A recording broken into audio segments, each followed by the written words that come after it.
Today we remember Robert Redford, actor, director, activist, and champion of independent cinema, a man whose face was famous, yet whose passions ran far deeper than Hollywood glamour.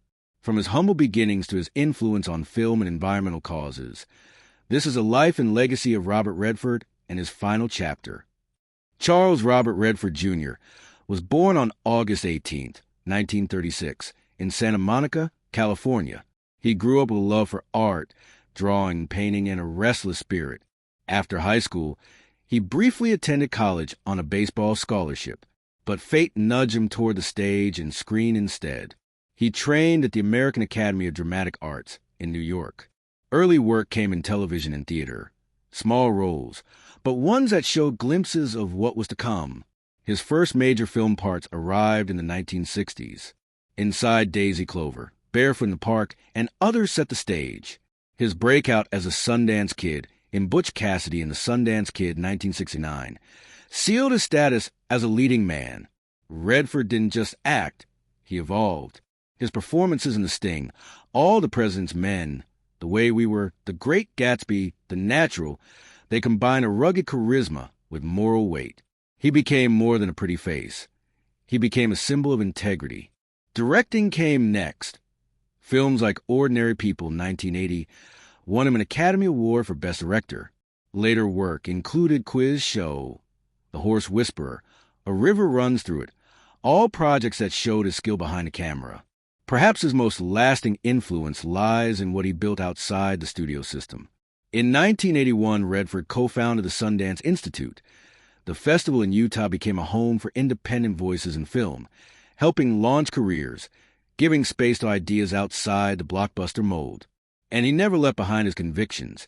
Redford was deeply involved in environmental activism, conservation, climate change awareness, and indigenous rights. He believed artists could lead in shaping a better world. Redford's life had its joys, but also its tragedies. He was married twice. With his first wife, Lola Van Wagenen, he fathered 4 children, Scott, Shauna, James, and Amy. Scott died in infancy in 1959. His son, James, died in 2020 after battling illness. In 2009, he married German artist Sibylle Sagers. Later years found him less frequently on screen, but still deeply engaged with film, the arts, and environmental causes. His final major acting role came in The Old Man and the Gun, 2018, which he said might mark the end of his acting career. On September 16, 2025, Robert Redford died in his sleep at his home in Sundance, Utah. He was 89. His death was peaceful, surrounded by loved ones.